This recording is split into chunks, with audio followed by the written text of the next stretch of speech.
हाती येते। देशाचे मुख्य आर्थिक सल्लागार व्ही नागेश्वरन यांनी हा दावा केलेला आहे। 30 नोव्हेंबरनंतर अमेरिका भारतावरील अतिरिक्त 25% कर हटवू शकतो अशी माहिती मिळते।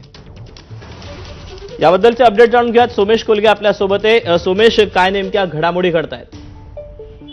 अमेरिका आणि भारताच्या व्यापार करारासंदर्भात अनेक वर्षांपासून खरं तर बोलणी सुरू आहेत आणि दरम्यानच्या काळात आपण पाहिलं की भारत आणि अमेरिकेत टॅरिफ वॉर डोनाल्ड ट्रम्प यांनी एकतर्फी टॅरिफची घोषणा केली होती, परंतु गेल्या काही दिवसात भारताने केलेल्या कूटनीतिक प्रयत्नांचं फळ म्हणून कदाचित आपण म्हणू शकतो की अमेरिकेने आपला सूर बदललेला आहे आणि अमेरिकेसोबत भारताची ट्रेड डील व्यापार करार हा यशस्वीपणे होईल आणि त्यामुळे जो अतिरिक्त 25% टॅरिफ आहे हा टॅरिफ 30 नोव्हेंबर नंतर अमेरिका भारतावरचा हटवू शकतो आणि भारताच्या बाबतीमध्ये अमेरिकेचं हे मवाळ धोरण भारत प्रत्यक्षामध्ये टॅरिफ जो ऍडिशनल लावलेला आहे तो काढून प्रत्यक्षात अंमलबजावणी त्याची करेल आणि ते दिसेल सगळ्यांना अशीही करेल आणि याविषयीचा दावा हा खुद्द आपले स्वतः मुख्य आर्थिक सल्लागार जे आहेत व्ही नागेश्वरन यांनी केलेला आहे।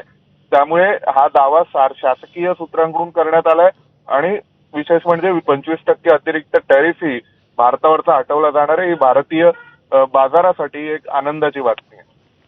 सोमेश, धन्यवाद दिलेल्या सविस्तर माहितीबद्दल। आणि यानंतर महत्त्वाच्या घडामोडींचा घेऊया सुपरफास्ट आढावा, पाहूया बातम्यांचा अर्धशतक।